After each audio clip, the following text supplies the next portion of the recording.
Similarly ఎన్నికలప్పుడు వాగ్దానాలు ఇచ్చేటప్పుడు ఇదే మోడస్ ఆపరాండా, ఎన్నికలలో వాగ్దానాలు ఎగరగొట్టేటప్పుడు కూడా మళ్ళీ ఇదే మోడస్ ఆపరాండా. ఈరోజు ఇదే మోడస్ ఆపరాండా మళ్ళీ కొనసాగుతూ ఉంది. ఈరోజు మొట్టమొదటిసారిగా ఈ మధ్యకాలంలో చంద్రబాబు నాయుడు గారు ఈ మోడస్ ఆపరాండాను ఇంప్లిమెంట్ చేస్తూ తాను ఈ మధ్యకాలంలో తాను మొదటి స్టోరీ ఈ మధ్యకాలంలో మనందరికీ కూడా బాగా పరిచయం చేసిన స్టోరీ. రాష్ట్రం ఆర్థికంగా ధ్వంసం అయిపోతూ ఉంది అన్న స్టోరీ.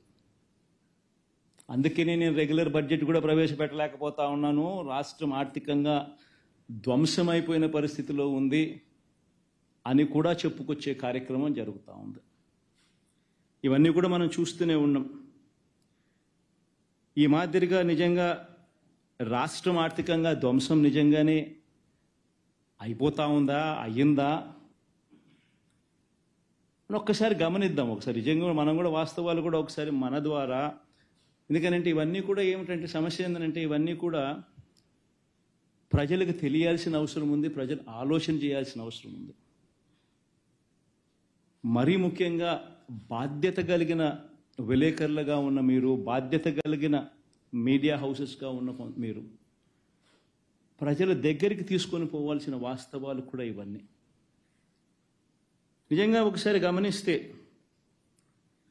ఏ రకంగా చంద్రబాబు నాయుడు గారు వాగ్దానాల నుంచి, తానిచ్చిన మేనిఫెస్టో వాగ్దానాల నుంచి తాను తప్పుకునేందుకు ఏ రకంగా తాను స్టోరీ తాను బిల్డప్ చేసుకుంటూ పోతా ఉన్నాడు అని ఒకసారి గమనిస్తే, రాష్ట్రం ఆర్థికంగా ధ్వంసం అయిపోయింది అనేది మొదటి స్టోరీ కింద తాను మీడియా డిబేట్లను మొదలెట్టాడు, మాట్లాడడం మొదలెట్టాడు, గవర్నర్ ప్రసంగంలో కూడా తీసుకొచ్చాడు, ఇవన్నీ కూడా మొదలెట్టాడు. ఒక్కసారి గమనిద్దాం. ఒకసారి ఎన్నికల దగ్గర నుంచి చంద్రబాబు నాయుడు గారు ఇంతకుముందు ఊదరగొడుతూ మాట్లాడిన మాటలు ఏమిటి? చంద్రబాబు తన మీడియా ఇద్దరు కలిసి రాష్ట్రంలో అప్పులు 14 లక్షల కోట్ల రూపాయల అప్పులు అని చెప్పి ఫస్ట్ ఊదరగొట్టారు. మీకు అందరికీ గుర్తుండే ఉంటుంది. మొత్తం అప్పులు ఏకంగా 14 లక్షల కోట్లు ఉన్నట్టు విపరీతమైన ప్రచారం చేసుకుంటూ వచ్చారు. మొట్టమొదటగా ఒకవైపున 14 లక్షల కోట్ల అప్పులు ఉన్నాయని ఒకవైపున చెప్పుకుంటూనే, మరోవైపున సూపర్ 6 అన్నారు, సూపర్ 7 అన్నారు, సూపర్ 10 అన్నారు. అవన్నీ మళ్ళీ సపరేట్గా వాటికి సంబంధించిన ప్రచారం మళ్ళీ సపరేట్గా ఇచ్చుకుంటూ వచ్చారు. చివరికి చంద్రబాబు నాయుడు ముఖ్యమంత్రి అయినాడు. ఎన్నికల్లో తాను చెప్పిన మేనిఫెస్టో హామీలను అమలు చేయాలి అని చెప్పి ప్రజలందరూ కూడా అడుగుతూ ఉన్నారు. అడగడం మొదలు పెట్టేసరికి చంద్రబాబు నాయుడు గారికి మళ్ళీ ఈ 14 లక్షల కోట్లు తాను చెప్పింది గట్టిగా ముందుకు తీసుకొని పోవాల్సిన అవసరం ఉంది అని చెప్పి గోబెల్స్ ప్రచారంలో భాగంగా మళ్ళీ అడుగులు వేగంగా ముందుకు వేశాడు. కానీ వాస్తవం చెప్పాలంటే అక్కడ 14 లక్షల కోట్లు ఉందా అసలు? ఫస్ట్ అప్పు లేనిది ఉన్నట్టుగా తను ఎట్ట చెప్పగలుగుతాడు? ఇప్పుడు ముఖ్యమంత్రి అయిన తర్వాత బడ్జెట్ డాక్యుమెంట్స్లో ఇవన్నీ చూపించక తప్పదు. కాబట్టి చూపించలేని పరిస్థితి వచ్చేసరికి చంద్రబాబు నాయుడు గారు పడరాని పాటలనే పడతా ఉన్నాడు. ఇప్పటికే అధికారులను 2 సార్లు రివ్యూ అన్నాడు, అధికారులను ట్రాన్స్ఫర్లు అన్నాడు, రివ్యూ మీటింగ్స్ అన్నాడు, రకరకాల పద్ధతుల్లో చేసుకుంటూ వచ్చి చివరికి గవర్నర్ గారి ప్రసంగానికి వచ్చేసరికి 14 లక్షల కోట్లు కాస్త 10 లక్షలకు తగ్గించాడు. పోనీ ఆ 10 లక్షల కోట్లైనా కూడా పోనీ గవర్నర్ గారితో అయ్యైనా నిజాలు చెప్పించాడంటే అది లేదు. ఒకసారి నిజంగా రాష్ట్రంలో అప్పుల పరిస్థితి ఏమిటి అని చెప్పి ఒక్కసారి గమనిద్దాం. నేను చెప్పే డాక్యుమెంట్స్ అన్నీ కూడా ఆర్బీఐ, ఖాగ్, స్టేట్ బడ్జెట్ డాక్యుమెంట్స్. ఇవన్నీ చంద్రబాబు నాయుడు అనే వ్యక్తి గవర్నర్ గారితో కూడా అబద్ధాలు చెప్పించాడు. వైట్ పేపర్స్తో మరీ దారుణమైన అబద్ధాలు ఆడుతూ ఉన్నాడు. బడ్జెట్ అనేది రెగ్యులర్గా ప్రవేశపెడితే రెగ్యులర్ బడ్జెట్లో వాల్యూమ్ 5 అండ్ వాల్యూమ్ 6లో ఇవన్నీ కూడా మెన్షన్ చేయక తప్పదు అని తెలిసి రెగ్యులర్ బడ్జెట్ కూడా ప్రవేశపెట్టుకోకుండా దాన్ని కూడా దాటేసే కార్యక్రమం జరుగుతూ ఉంది. ఒకసారి గమనిస్తే రెగ్యులర్ అప్పులు ఎంత ఉన్నాయని చెప్పి ఒకసారి గమనిస్తే నిజంగా ఈ డాక్యుమెంట్ ఒకసారి చూడాల్సిన అవసరం ఉంది. ఒకసారి అప్పులు ఎంత ఉన్నాయని చెప్పి గమనిస్తే 14 లక్షలు కాదు, 10 లక్షల కోట్లు కాదు, వాస్తవ అప్పులు ఎంతున్నాయని చెప్పి చూస్తే స్టేట్ గవర్నమెంట్కి సంబంధించిన డైరెక్ట్ గవర్నమెంట్ డెట్ ఇది కూడా ఏంది, నేను మార్చ్ 31 దాకా కూడా తీసుకోవడం లేదు, జూన్ దాకా తీసుకుంటున్నా. చంద్రబాబు నాయుడు ప్రభుత్వం తీసుకునే దాకా కూడా మన అకౌంట్లోకే వేసుకుంటున్నాం, ఇంకా గ్రేస్ఫుల్గా. సో అందాక తీసుకుంటే కూడా చూసుకుంటే గవర్నమెంట్ డెట్ 5,18,000 కోట్ల రూపాయలు. చంద్రబాబు నాయుడు గారు అధికారంలోకి రాకమునుపు 1,18,051 కోట్ల అప్పు ఉంటే, చంద్రబాబు నాయుడు దిగిపోయే టయానికి 2,71,798 కోట్ల రూపాయల అప్పులు గవర్నమెంట్ డెట్ అయితే, 5,18,000 కోట్లు మన హయాం జూన్లో ముగిసే టయానికి పెరిగిన దాకా పోయిన అప్పులు. అంటే చంద్రబాబు నాయుడు గారు అధికారంలోకి వచ్చేసరికి 1,18,000, ఆయన అధికారంలోకి దిగిపోయేసరికి 2,71,000, మనం అధికారం మొదలుపెట్టేసరికి 2,71,000, మనం అధికారం దిగిపోయేసరికి 5,18,000 కోట్ల రూపాయలు అప్పులు. అంటే రాష్ట్రం మొత్తానికి ఈరోజు జూన్ 2024లో ఎంత అప్పులు ఉన్నాయి రాష్ట్రానికి అప్పులు అంటే 5,18,000 కోట్ల రూపాయలు అప్పులు ఉన్నాయి. ఈ అప్పుకు స్టేట్ గవర్నమెంట్ గ్యారంటీడ్ డెట్ కూడా కలుపుకుందాం, అబ్బా లిబరల్గా పోదాం, ఇంకా మనం చాలా లిబరల్గా ఆలోచన చేద్దాం, లిబరల్గా పోదాం. స్టేట్ గవర్నమెంట్ గ్యారంటీడ్ డెట్ కూడా కలిపేసుకుందాం.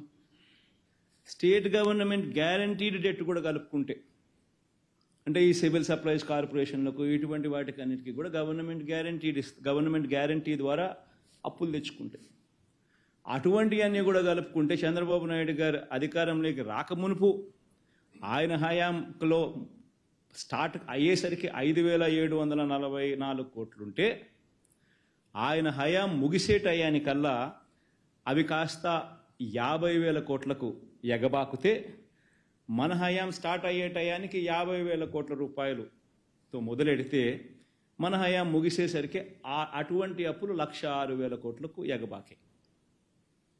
రాష్ట్రంలో ఇవాళ అటువంటి అప్పులు కూడా కలుపుకుంటే మరో 106,000 కోట్ల రూపాయలు కనిపిస్తూ ఉన్నాయి. పోనీ ఇంకా లిబరల్గా పోదాం, గవర్నమెంట్ గ్యారంటీ లేనేటివి కూడా కలుపుకుందాం. గవర్నమెంట్ పరంగా పవర్ జనరేటర్స్ లాంటి వాళ్లకు పేయబుల్స్ కూడా లెక్కేసుకుందాం. అవి కూడా లెక్కేసుకుంటే debt in the books of power sector corporations Chandrababu Naidu garu అధికారంలోకి రాకమునుపు 26,000 కోట్ల రూపాయలు ఉంటే, ఆయన అధికారం ముగిసేసరికి ఆ పబ్లిక్ సెక్టర్ అండర్టేకింగ్స్లో ఆ కార్పొరేషన్స్ పవర్ సెక్టర్ కార్పొరేషన్స్లో 64,674 కోట్ల రూపాయలకు అప్పులు ఎగబాకే. పవర్ జనరేటర్స్ కన్నా కట్టాల్సిన బకాయిలు మరో 21,000. Power sector liabilities aggregate debt and payables ఎంత అని చూసుకుంటే 86,215 కోట్ల రూపాయలు. అంటే 29,000 కోట్ల రూపాయలు ఆయన హయాంలో మొదలు కాకమునుపు ఉంటే, ఆయన హయాం ముగిసేసరికి ఇటువంటి లయబిలిటీస్ కూడా 86,215 కోట్లకు ఎగబాకే. మన హయాంలో వచ్చేసరికి 86,215 కోట్లతో స్టార్ట్ చేసి 1,23,000 కోట్ల రూపాయలకు ఇప్పుడు మన హయాం ముగిసేసరికి రాష్ట్రానికి సంబంధించిన అటువంటి అప్పులు ఉన్నాయి. మొత్తంగా అప్పులు ఎంత అని చూస్తే, స్టేట్ గవర్నమెంట్ డైరెక్ట్ డెట్ అంటే FRBM నుంచి మనం తీసుకునే debt, state government guaranteed debt, state government గ్యారంటీతో సంబంధం లేకుండా కూడా ఉన్న స్టేట్ గవర్నమెంట్ డెట్లు, ఇటువంటివన్నీ లెక్కేసుకుంటే రాష్ట్రం చంద్రబాబు నాయుడు గారు తీసుకోక మునుపు వరకు 1,53,347 కోట్ల రూపాయలు అప్పులు ఉంటప్పుడు చంద్రబాబు నాయుడు అధికారంలోకి వచ్చాడు. అది కాస్త చంద్రబాబు నాయుడు గారు అధికారంలోకి దిగిపోయేసరికి 4,08,000 కోట్ల రూపాయలకు ఎగబాకింది. మనం అధికారంలోకి వచ్చేసరికి 4,08,000 కోట్ల రూపాయల అప్పులుతో మనం మొదలెడితే, మనం అధికారంలోకి దిగిపోయే నాటికి 7,48,000 కోట్ల రూపాయల అప్పులు. Compounded annual growth rate Chandrababu Naidu గారి 5 ఏళ్ళు, మన వైఎస్ఆర్సీపీ పార్టీకి సంబంధించిన 5 ఏళ్ళు, ఎవరి హయాంలో అప్పులు ఎవరు ఎంత ఎక్కువ చేశారు అని చెప్పి ఒకసారి చూస్తే చంద్రబాబు నాయుడు గారి హయాంలో 1,53,347 కోట్ల రూపాయలతో ఆయన మొదలెట్టినది ఆయన పాలన 4,08,000 కోట్ల రూపాయల దాకా ఆయన అప్పులు చేసిన పరిస్థితులు చూస్తే ఏకంగా 21.63%, 21.63% compounded annual growth rate of all liabilities. మన హయాంలో 4,08,170 కోట్ల రూపాయలతో మొదలెడితే 7,48,000 కోట్ల రూపాయలకు ఇప్పుడు ఉన్న పరిస్థితులను లెక్కేసుకుంటే compounded annual growth rate of liabilities ఎంత అంటే 12.90% మాత్రమే. అంటే 21% అప్పు చేసినోడు గొప్పోడా? రాష్ట్రాన్ని దాన్ని ఏమన్నాడు, ఏం పదం వాడినాడైనా? రాష్ట్రాన్ని ఆర్థిక ధ్వంసం 21.63% compounded annual growth rate of debt చేసినవాడు ఆర్థిక ధ్వంసం చేసినవాడా? మనము కేవలం 12.9%, అన్నీ కలిపినా కూడా, అన్ని రకాల డెట్స్ కలిపిన మనం ఆర్థికంగా ధ్వంసం చేసిన వాళ్ళమా? అందరూ కూడా ఈ పాయింట్ గమనించాల్సిన అవసరం ఉంది. మరి ఎక్కడ 14 లక్షల కోట్లను అబద్ధాలు చెప్పడం ధర్మమేనా? గవర్నర్ ప్రసంగంలో 10 లక్షల కోట్లని చెప్పించడం ధర్మమేనా? ఉన్నవి అన్ని రకాల అప్పులు కూడా లెక్కేసుకున్నా కూడా, including payables to power generators, అటువంటివి కూడా కలుపుకున్నా కూడా కేవలం 7,48,000 మాత్రమే ఉండడం వాస్తవమైతే ఈ మాదిరిగా తప్పుడు లెక్కలు చెప్పడం ధర్మమేనా? ఇన్ఫ్యాక్ట్ రాష్ట్రానికి సంబంధించిన ఆర్థిక వ్యవహారాలకు సంబంధించిన విషయాల మీద కేంద్ర ప్రభుత్వం రిలీజ్ చేసిన ఎకనామిక్ సర్వే ఆంధ్ర రాష్ట్రానికి సంబంధించిన పారాగ్రాఫ్ ఒకసారి చూస్తే ఆంధ్ర రాష్ట్రాన్ని పొగుడుతూ